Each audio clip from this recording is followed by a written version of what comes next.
Reese Rambles, episode 46. Hello there, my happy little ramblers. How are we all doing? I hope you're having a wonderful time. I bet you thought the last one, episode 45, was going to be the final one of the year, considering that was a year in review roundup type thing. But no, I'm going to do one more just for New Year's Eve, just because obviously I've got my streak, and the whole thing about Reese Rambles is keeping the streak unbroken, and we're on it. We're getting there. And speaking of my happy little ramblers, I actually had a question last week when the last one went out on my Discord server from someone asking me if I was going to be making some kind of merch with happy little ramblers on it, like t-shirts or hoodies or whatever. And I must admit, I have thought about merch for the YouTube channel before, and wouldn't it be quite funny if I release stuff promoting the tiny little second channel that nobody watches over my main channel? Might be quite a funny thing to do. Maybe some happy little rambler t-shirts. Yeah, perhaps something to think about. I have actually had a few people over the years contact me and ask if I do merch for my YouTube stuff. And I must admit, I do own quite a bit of YouTuber merch. I mean, sorry, I keep saying merch. It's a terrible word, isn't it? But, like T-shirts and things that my friends and obviously people have done like books and other collectibles and mugs and things like that, and I tend to buy it all from from my favourite channels because I like to support them, and I know that they make more money from that side of things than they do from the actual videos. I think it's nice to kind of support people in a financial way and get something actual sort of physical and tangible back in return, even if I never actually wear this stuff or use this stuff. So yeah, maybe something to think about for 2024. I've kind of been pondering what I want to do with the channel in 2024. I've been very happy with the way that things have been going quite lately, as I'm sure came across in the last video. I think the channel's really kind of come into its stride in 2023, and perhaps more of that next year, bigger and better. Obviously now we've got the studio space, I can do a whole lot more, and I'd quite like to sort of focus on getting stuff out, getting it out quickly, and to a high quality, and all of that kind of stuff. I suppose there's one elephant in the room that I haven't actually. I actually missed something last week, and nobody noticed, and I didn't notice. I mean, I barely edited that ramble anyway because I needed to get out the door and get home, and I'd just run out of time. So I only actually watched it a couple of days after it went out. I thought I may as well watch the whole thing, or at least put it on in the background and just make sure I didn't say anything stupid or anything regrettable that's going to get me cancelled. Thankfully, I didn't. Generally, because I don't tend to say that kind of stuff. But one thing that I spotted when I was going through the list of videos, I actually missed one, and it's quite funny which one it was as well, considering the context of it and the kind of the bigger picture. So the video that I missed in my roundup was my solar video from 2023. Obviously, I had the whole fiasco with the solar stuff, which I've talked about many times in the past. But basically, I made some videos about some solar panels that I'd put up on the back of my house to power my. I just realised there's a typo there in the chapter name as well. Retro. Oh my goodness! What a professional operation. But yeah, I put some solar panels up on the back of my house, and use them to power all of my channel and stuff, my cameras and my lighting, and even the computers and stuff that I have on my channel that I featured when I was recording back at home. And it was a really great setup, and I was really happy with it. And those videos went absolutely mental, and then I took them down because I got fed up of them completely dominating everything that I did. And I made this as just as a kind of a very concise, very quick just roundup of everything that I'd done and how my setup worked and all that kind of stuff. Just so the people who are asking me about the solar stuff and saying, "Oh, where'd you take it down?" It was really good. Just so I could point them at this and say, "Well, look, here it is. It's all packaged up nicely for you. This is the entire project. It's how it's all wired up, how it works, and that's it. I'm drawing a line under it. I'm not going back to it." And this went out in like June, July time, whenever it was. 3,600 views, so it's did reasonably well, but of course nothing like the original one.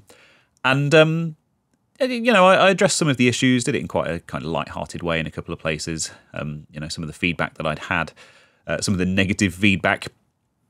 And so when I was doing my channel year in review last week, I completely missed that somehow. I completely skipped over it. I think it's because it was around the same time as the the chat with Clint from LGR and all that kind of stuff. And I just got distracted by that. So that's also a thing. And speaking of videos, and of course another one that would have been missed out from the year in review, quite naturally, because it wasn't out at that point, although I was recording it at the time, and I did kind of mention it. You can see some of that stuff on the desk behind. That's the wrong way. On the desk behind me, if you're watching this on YouTube. But yeah, I got that video out the door. It went out. I think it went out the day after. But well, I suppose I could actually check, couldn't I? So yeah, it was the video about the Lewis Packwood book launch and how I'd prepared a video pinball, a pong, and a stunt cycle, and also I also took along the video music. Now I'd kind of got those ready because they were featured in the book, and got those ready for the talk and taken those. And obviously I had to do some work to kind of get them hooked up and everything else. And yeah, that one's done really well. It's 2,800 views now. It's been out pretty much bang on 24 hours now at this point. It's completely died off, as I can see from the stats. It had a really, really strong start. Got up to about 2,000 views, and then YouTube just turned off the taps and were like, nope, no more views for you, as they quite often do. So yeah, it shoved that under the noses of 40.8 thousand people. 4.8% of those people decided to click on that thumbnail and title and found that compelling. And yeah, you can kind of see the graphs and things. Always interesting to kind of watch a new video launch in real time, and you can kind of see how it goes. And I think the fascinating thing about this one is that this is there's a message at the top of the YouTube Studio page that we go to manage our videos and look at analytics and stuff like that. And it comes up with like these motivational messages and stuff that could be improved, and explanations for why things are happening. And the last. The first few hours of the launch, it was saying, this video is more popular with regular viewers, which is leading it to get 22% higher views or something like that. Which I think, to be fair, is a lot of that is to do with the time of year and the fact that a lot of people are kind of sat at home and looking for stuff to do. But now it's changed to looking good. This video has got 2,803 views, which is similar to the 1,200 to 3,000 that your videos usually get. So yeah, after a ridiculously strong start, YouTube is now telling me, yeah, well done. This video is doing about as well as it should, which is, I guess, is a thing. But yeah, the funny thing is at the bottom, it's complaining at me about the lower click-through rate now, even though the click-through rate has been really high. Click-through rate is like the percentage of people that see it and click on it. Viewers chose to watch this video 4.8% of the time that it was shown to them, instead of the usual 5% to 6%. It's like, no, my click-through rate was like 8% for like the first, 9% for the first couple of hours. So whatever. These things always settle down over time. Will it get a second wind? I'm not sure. It was an above-average launch according to the graph. Maybe it's going to shoot straight upwards, and it's going to do solar numbers, or that 2600 mod video that's got like 100,000 views now, or maybe not. But always interesting to have a new video out there. And I've had some really good feedback on this video. And one thing that let's talk about that. One thing that I've been trying to do, and one kind of theme just lately with the stuff that I've been doing on my channel, is that I've been trying to find a story, if that makes sense. So I'm a big fan of a channel called Abroad in Japan.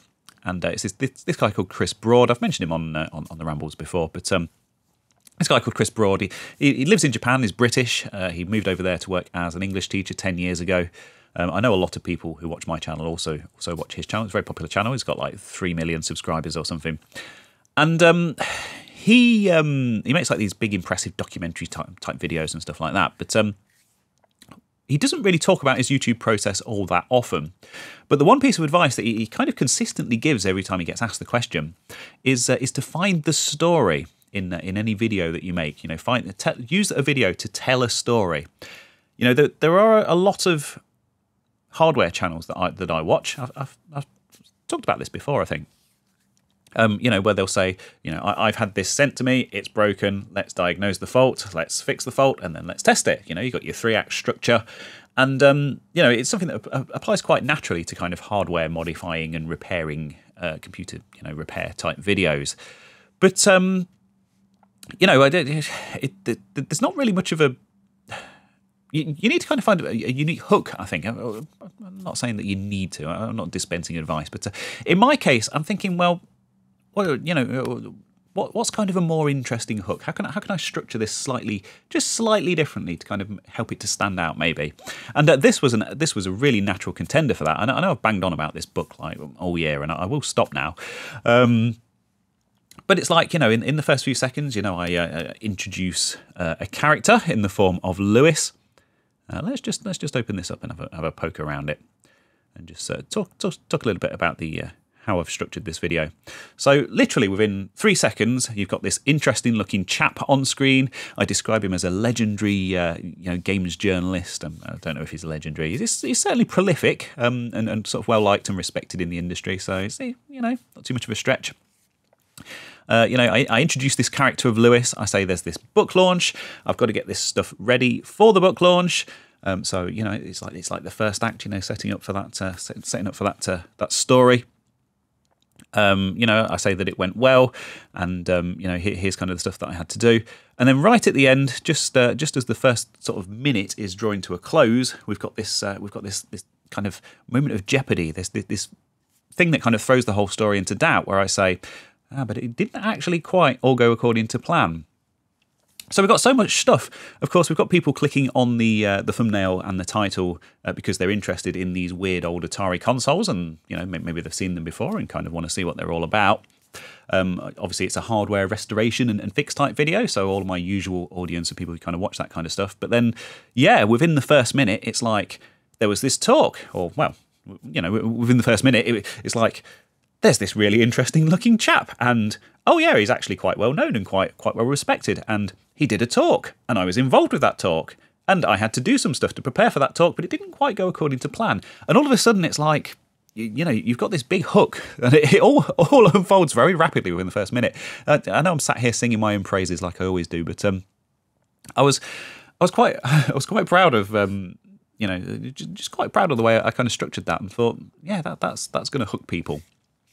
And there's been a few of these videos over the course of the past year where I've kind of taken this approach. But anyway, I did the whole year in review last week, if you want to go over all of that. But yeah, I bought I had some issues recording on my the standing desk that I was very kindly sent by a sponsor a few weeks back. Because I went for the shiny, glossy black top, and it turns out that recording stuff on a black glossy table isn't brilliant, especially when most of the stuff that you're recording is black. I hadn't really considered that, so I bought this massive Weller soldering / anti-static mat, which is like a matte grey, and it's really, really good for filming on. And I've got some shots in here that I'm actually really pleased with, where I've kind of got stuff laid out on that mat. Just showing close-ups of like soldering and various bits of work. So yeah, with this kind of hybrid video that's like, you know, just talks about the book launch and the talk, and also shows kind of the hardware repair and that side of things. Got some jokes in there about people leaving me negative comments for doing silly things, which of course has been a bit of a theme this year. But yeah, just thought I'd pick that video apart a little bit and just talk a bit about my kind of thinking with that. That's done quite well, 2,700 views in one day, which, like I say, is a really fast launch. Whether it'll get a second wind, I'm not quite sure, but I'm pleased with that. And more importantly, I'm pleased with how the whole video came together. Really, really happy with that one. So I also, and I think I mentioned this last time, I also used my overhead mic for the audio for this one for the very first time, and I was really pleased with kind of how that came out as well. It's not perfect, but it's not awful either. So yeah, new video for this week. It's doing well. If you haven't seen it, I will link to it in the usual places, and you can go and check that one out, and maybe the solo video as well if you want. So this next bit wasn't actually going to be a news segment. It was going to be me kind of reminiscing about something that I played many Christmases ago, 9 years ago, in fact, in 2014. And I loved this game. And bizarrely, I'm not sure if it's because I've been playing the new Quake 2 remaster, as I mentioned a few times recently. I've got to the end of the Call of the Machine chapter, which is the new chapter that Machine Games made for the Night Dive remaster of Quake 2. which is fantastic. And I've talked about that many times on the Rambles before. Sorry, I'm just getting comfortable here. But yeah, I think like some of the architecture kind of brought something to mind, I think, subconsciously, and the fact that it's this time of year. And anyway, I'll stop waffling now. The game was called the Talos Principle. I don't know if anyone else out there, I'm sure plenty of people played this game. I remember it being quite big back at the time, and being in the news and stuff. But it was a first-person puzzle game made by Crow Team, and really, really, really sort of innovative and clever game with all these different puzzle elements, and it's kind of set in these ancient ruins, and you've got like Roman themed levels and Egyptian themed levels, and there's like a medieval village type thing, and it's very quiet, very sort of solitary, very peaceful, just moving puzzle elements around to sort of solve these puzzles, directing lasers bouncing them off mirrors into targets, and then you've got like blocks that you have to launch to certain places, and there's like a whole time-based element that comes in sort of towards the end where you've got to like record yourself going through a certain sequence of actions and getting the timing absolutely spot on, and then you kind of, it turns into like a co-op thing where you're like working alongside the recording that you've just made of yourself, passing things back and forth, and to solve some of these puzzles. Really, really clever stuff. And I enjoyed that game a lot when it first came out, and I absolutely played it to death over that Christmas 2014. And my plan was, basically the other night I was lying awake, and all of a sudden this game popped into my head again, and I was thinking, I should revisit that. I enjoyed that game a lot, and it's been a very long time. Obviously, I didn't realise at the time that it had been nearly 10 years. But yeah, I just thought, a nice Christmas game that was. Nice, a bit of a puzzler, and not too frantic, not too stressful. Certainly a world away from Quake 2, which I have been playing. But just now, when I was kind of looking into this story, I've realised that there's a sequel out, Talos Principle 2, which I haven't seen mentioned anywhere. And if you go onto the Steam page, I should say, if you are interested in the first one, and you probably should play the first one first, because I imagine it's probably aged very well. It's the kind of game that just doesn't really age, because it is such kind of a nice complete package. And it's like £3 on Steam until like early January. So if you're interested in checking it out, I would say check out the first one. But literally just discovered researching for this story just now. That Talos Principle 2 came out like a month ago, and I had absolutely no idea. So this is definitely, if I'd known about this a week ago, I would have been playing this over Christmas, because, like I say, I love this game, and it's absolutely fantastic, vibe for this kind of year, this time of year.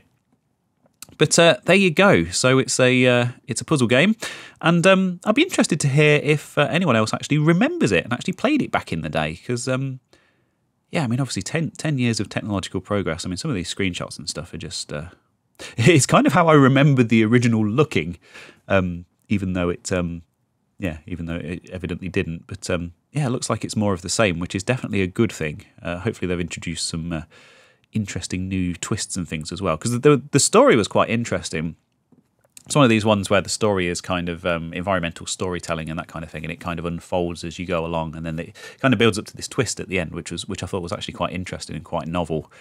But yeah, Talos Principle, great game. Let me know if you remember it, and if you were a fan of that game, or if you decide to revisit it off the back of this. But the sequel's out, so there you go. I'll also link to that.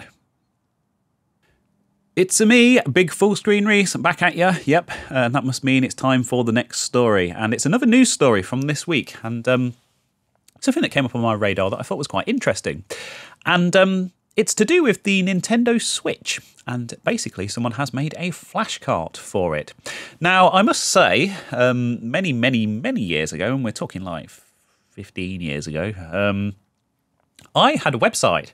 I had a previous business. You may know that I'm a bit of an entrepreneur and run my own business, but I had a business selling stuff, and eventually I decided that selling stuff wasn't for me, dealing with physical stock and whatever else. But I had a website that sold like Nintendo DS and what was the console? The Wii at the time was the current console. I don't even think the Wii U was out. And I used to sell stuff like, like those plastic steering wheels for Mario Kart and DS styluses and screen protectors. And I sold like knockoff Wii remote controllers. The ones that I got were actually really, really good considering they weren't official. All of that kind of stuff that people were selling at the time. Xbox 360 Red Ring of Death repair kits. I used to sell absolutely loads of those, and I had like a really good guide that I put together for people to follow. Saved loads of Xboxes, which was really cool. So that kind of gives you an indication as to when that was. And one of the things that I sold was flashcarts for the Nintendo DS. So Flashcart, obviously, you load up all your games onto it, whether they be legally obtained or otherwise, and you load them up onto a micro SD card, shove that into the flashcart, shove the flashcart into the console, and then you've got a menu with all of your games, and you can play loads of games. And, really convenient. You don't need to carry loads of cartridges around with you, and you don't need to pay for games. That's kind of the that's kind of the reality of it, isn't it? And there was one called the R4 back in the day, which was like the big one that everyone that everyone sold and everyone kind of copied, and then there's one called the N5 and the Ace card, and there were quite a few different ones that I sold over the years. And Nintendo really kind of cracked down on them and kind of forced people like Google and eBay and Amazon to crack down on them at the time as well. And I remember all of that happening because I was selling them at the time and having eBay listings taken down and having to kind of word things very carefully in very specific ways so I didn't hit specific keywords and end up with the listings being taken. In the end, that was why I kind of ended up selling stuff on my own website. And even on like Google search results, you'd be massively penalised for using certain keywords and things, and had to be really careful. So definitely a bit of a cat and mouse game, and I would say not one that I'm not particularly proud of, but hey, that's it. It is what it is. It was a very different time. But I was very interested to see this week, on that note, that there has been a flashcart announced for the Nintendo Switch. And I'm not all that familiar with Switch hacking. We do have a Switch in the household, which belongs to Catherine, but we don't really play on it all that much, and I certainly don't. But apparently you can hack them, and you can install games on them in a roundabout kind of way, in a slightly less than official way. And obviously there's this ongoing cat and mouse game with Nintendo releasing updates that kind of break these hacks that mean people have to rehack them and lose access to all their games and all that kind of stuff. And apparently this Russian operation calling themselves MiG have released an actual flashcart for the Switch. So the idea being that you load up your games onto an SD card, and then you put the SD card into the cartridge and put the cartridge into the Switch. Of course, you know how a flashcart works. I don't need to explain that. And then you can play all of your backed up games via this flashcart. But a few things that people have kind of been pointing out on Twitter. I actually saw this. I think it was MVG actually retweeted this and kind of shared some thoughts on this, and that's how it kind of came up on my radar. And the whole thing just looks, I don't know. It's if you're familiar with flashcarts of the past, and of course always with these things, the first versions that come out are always a massive pain, and they're always really rough around the edges, and then the whole process gets refined as time goes on. But I just thought this was interesting because it was kind of the first physical flashcart for the Switch. But basically, these people sell their own dumping device, so you can copy your own cartridges onto SD card to use with this thing. And or if you already own a hacked Switch, there's like a software version that you can use, and it uses its own kind of data format. So you can't go out and download all pirated games that are already out there and load them onto this. Just because of the way that it kind of handles files and things. I don't think that was like a moral decision on their part. And from what people are saying on Twitter, because there's not been much information, although apparently they are sending out test units to people. So it'd be interesting to see some reviews if they kind of start to come out. I think people are saying that you load up the games on there, and then basically if you want to switch between games, you basically have to eject the card, and then you put it back in, and then it goes on to the next game. There's no menu system. I don't know if that's right or if that's just speculation, but it sounds very convoluted. And then you've got people saying then, if you've got 50 games on there and you want to play Zelda, which obviously begins with a Z, you know, you're going to have to you're going to have to eject and you know, reinsert the card 50 times, kind of thing. So perhaps people have just got the wrong end of the stick, or perhaps I got the wrong end of the stick. But I thought it was an interesting thing to talk about. And yeah, obviously they've got some news on their website. So on the 27th, they posted something looking for people to actually sell this thing, because they don't sell directly to end users. And yeah, so the previous news before that on the 20th was that they were sending stuff out for testing. Now, this is perhaps something that perhaps complicates things here is the fact that this is made in Russia, developed and produced in the Russian Federation. And that's perhaps going to cause issues at the moment with the way that things are. I mean, I wouldn't touch this with a barge pole. I'm not interested in reviewing this thing at all or buying one. I think there are better ways to kind of play backups and things on your Switch if you want to. But yeah, just thought it was an interesting piece of news, and it'll be interesting to see who picks them up and what kind of the reaction to that will be. Very, very interesting thing. But yeah, that came up on my radar as well this week, so just thought I would share it with you. So, one final late-breaking story for 2023 for all of you lovely people before I sign off and see you again in the new year. And this has literally just come in this morning from a friend of mine who sent me the link on Discord. That friend being Dave from This Week in Retro. Shout out to Dave, This Week in Retro, fantastic podcast that I've been a guest on many a time, and I'm sure I'll be making appearances on there again next year. But yeah, he sent me this because this is right up my alley, very much so, especially for this second channel. And it's to do with the Atari 2600 Plus. And I mentioned last week that I'd actually taken down my video talking about the firmware update because basically I'd made a big thing about it being a Christmas thing. And yeah, then it seemed to vanish off the face of the earth. But they're now looking for people to test it. As of 14 hours ago at the time of recording, Ben from PlayOn, who of course was providing details about this upcoming firmware update in that previous video that I did, should mention obviously Atari 2600 Plus is the new version of the Atari 2600 that was released in the 70s that came out a couple of months ago. I did a review of it. I did a teardown of it. I've done some other update videos on it. I love it. I think it's fantastic, and it's only going to get better with these firmware updates. Hence all the coverage. But yeah, Ben from PlayOn, who was posting stuff about firmware updates previously, works for the company PlayOn that actually manufactured and designed this thing for Atari. And he's now saying that the what I called the Christmas firmware update is available for beta testing, and it's only 4 days after Christmas. So I feel vindicated actually that I wasn't wrong with that.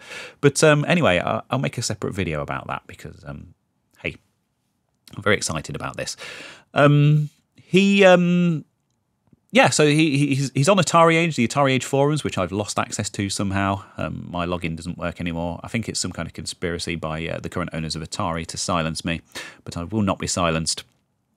And loads and loads of fixes, loads of stuff that was discussed initially back in sort of early in December, just to do with the way that it kind of dumps and detects the different types of cartridges. Of course, the device, the 2600 Plus, runs a software emulator on an ARM system on a chip, and you put the cartridge in, the original game cartridge from the Atari 2600 or the 7800, and it dumps that into a space in RAM, and then the emulator basically loads that game from RAM and runs it. And a big part of getting all of this to work is actually detecting the cartridges properly, what type of cartridge, what kind of like memory mapping it uses internally, and all that kind of stuff. And particularly some issues that people have had with PAL cartridges, obviously with non-American, European releases of games, and with the 7800, which is the other console that new console is compatible with. And yeah, loads and loads of updates. They've got specific dumper updates for specific games. So yeah, and obviously that kind of fixes games that use the particular types of mappings to load the game from the cartridge. They've changed the PAL color palette, which is something I noticed he'd announced previously. I think that's just going to make the colors a bit more accurate to the original the original 2600 PAL console. I guess obviously Play On and Atari being American, and the focus has been on NTSC and on kind of American market stuff. So that's cool. I didn't really notice that as an issue, but hey, it's attention to detail for you. The auto-detecting PAL and NTSC cartridges, and they're going to run them at the correct speeds, which is fantastic, 50 or 60 hertz. The difficulty switches, someone discovered they were the wrong way around, so they fixed that. Also with the 7800, someone discovered that even though it does support the 2-button controllers for the 7800, the buttons were the wrong way around, so they've reversed that. They've made a load of changes to the 7800 dumper, so it should be much more compatible with a much wider range of games. There's loads and loads of stuff in here. They've added a pause function for the 7800, which is going to use the colour and black and white switch on the top of the console. Big updates to Poky Sound chip support. And it's just so much stuff. So much stuff. And they're looking for people to help beta test this release. Like I said, I've lost access to my Atari Age account at some point, so I haven't posted in this thread asking to get access to this thing. I'm not sure what use that would be, or what interest that would be on my channel. I guess there'd be quite a lot of interest in that, so it's probably worth me trying to resolve that situation. But loads of people responding and signing up to help test this thing. Most recently, 2 minutes ago, loads of people in PAL regions, which is fantastic to see. And a whole debate about Linux as well. As always, because this is the internet, this is a forum, of course, people are going to argue about Linux, even though it's completely irrelevant. But some fantastic news to round out the year, and me feeling slightly vindicated about this Christmas update because, it does exist and looks like it's imminent. So, yay, go me and go Atari, because that's going to be really cool. So that's it from me. I did an hour and a half last week. I've done God knows how much. I re-recorded a big chunk of this one for reasons. So I've had enough. I'm going to go now. I hope you're all having a fantastic New Year, wonderful New Year's parties. I hope you're doing something a bit more interesting than listening to me rambling on. And I hope you all had a wonderful festive season. I know I certainly did. Not much retro gaming going on, but hey, lots of wine drinking, which is the main thing.